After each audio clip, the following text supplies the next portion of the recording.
Assalamualaikum warahmatullahi wabarakatuh. Kembali lagi bersama saya Yosi Reja Oliviana dari Prodi Manajemen Pendidikan Islam, Fakultas Tarbiyah dan Keguruan, Universitas Islam Negeri Sultan Syarif Kasim Riau. Nah, di video kali ini saya akan mengupas sedikit awal mula kisah seorang pengusaha muda ini. Dan sekarang di samping saya sudah ada seorang pengusaha muda yang berasal dari Kampar, Riau. Nah, sebelum menjelaskan sedikit sharing-sharing, bisa Om perkenalkan diri terlebih dahulu? Perkenalkan, nama saya Habib Imaluddin. Saya berasal dari Kampar. Oke, sebelumnya terima kasih telah memperkenalkan diri. Dan sekarang kita akan masuk ke sesi tanya jawab oleh pengusaha muda kita. Sama Om, Ya, bagaimana sih awal mula kita mendapatkan ide untuk membuka peternakan? jadi gini awalnya. Dulu waktu saya masih kerja, saya itu ada ketertarikan pada perikanan gitu kan. Jadi awalnya dulu hanya sekedar belajar di YouTube saja. Terus setelah 2 tahun saya belajar memulai peternakan budidaya ikan nila dengan sistem bioflok ini, barulah saya mulai untuk mengimplementasikan usaha tersebut. Jadi dapat disimpulkan awalnya hanya ketertarikan, namun setelah dilihat peluang bisnisnya dan setelah dilihat studi kelayakan bisnisnya, saya rasa ini cukup suatu bidang usaha yang cukup menjanjikan seperti itu. Ini awal mulanya dari ketertarikan ini. Ini ada pertanyaan kedua nih, mungkin penonton ingin tahu juga. Apa saja sih mungkin tantangan atau hambatan dalam budidaya ikan ini?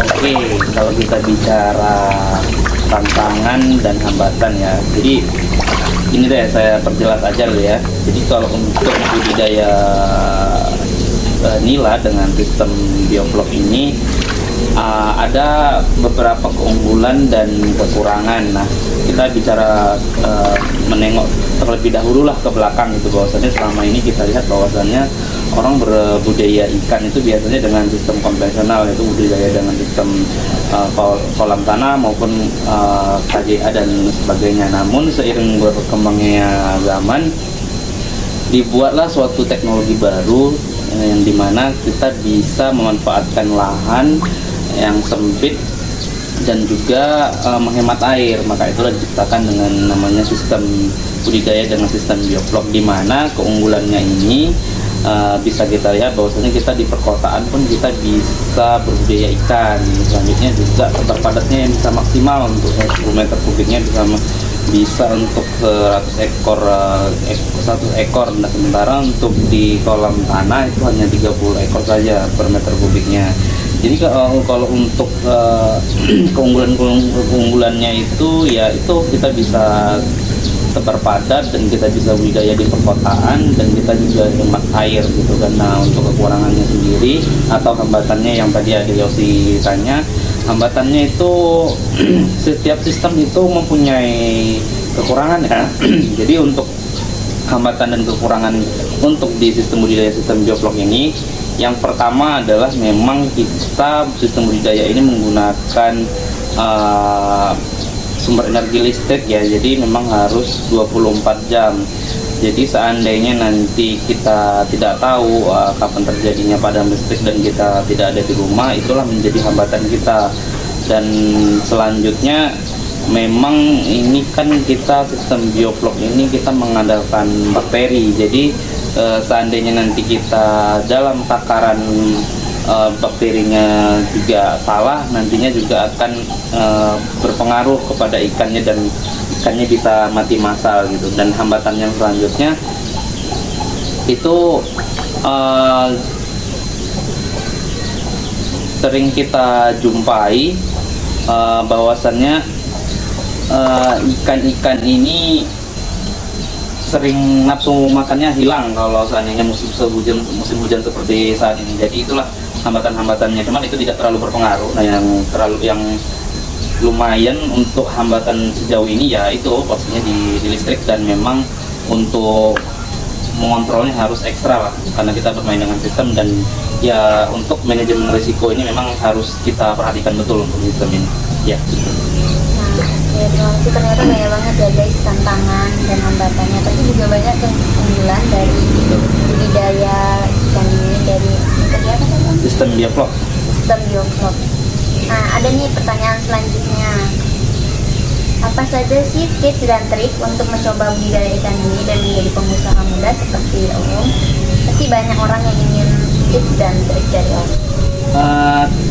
Tips dan triknya ya, yang pertama niat lah dulu kan, kita kumpulkannya, dan kita juga timbulkan ketertarikan kita kepada aquaculture, sehingga nanti kita ada ketertarikan untuk bermain ikan. Nah, yang pertama sih sebenarnya dimulai dari hobi sih, jangan dilihat dari keuntungan gitu. Kalau keuntungan kita, nah apalagi kita ini berwirausaha di bidang yang berbasis teknologi, tentunya kita memang harus banyak belajar ya. Kalau kan kita langsung saja itu sangat berisiko. Alangkah lebih baiknya kita sebelum memulai usaha ini, khususnya di usaha ikan di sistem bioflok ini, memang harus banyak belajar ya, untuk sebelum memulainya.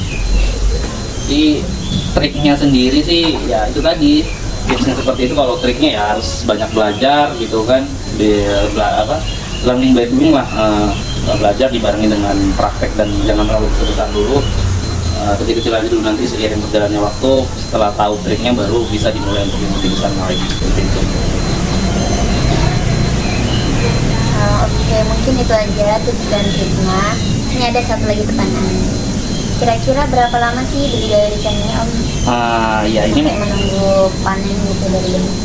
Ini juga menarik, juga lupa juga saya sampaikan tadi, bahwasannya salah satu juga keunggulan daripada sistem bioflok ini, kita juga bisa menghemat pakan gitu kan. Jadi kita ceritakan sedikit lagi lah biar lebih jelas secara singkat. Jadi sistem bioflok ini kan awal mulanya ciptakan sistem bioflok ini hanya untuk mengelola limbah industri, awalnya seperti itu ciptaannya. Tapi seiring berkembangnya zaman, sistem bioflok ini untuk budidaya ikan. Nah, jadi untuk keunggulannya kita bisa hemat pakan, karena sistem bioflok sendiri ini kan yaitu bioflok, bio artinya kehidupan, dan flok adalah gumpalan. Jadi bioflok itu adalah gumpalan hidup yang tercipta dari kotoran ikan atau fetus ikan yang kita olah menggunakan bakteri. Nah, kotoran tersebut nantinya akan menjadi flok. Nah, flok inilah yang akan menjadi pakan tambahan untuk ikan. Jadi secara langsung dan tidak langsung kita juga akan menghemat pakan nantinya gitu.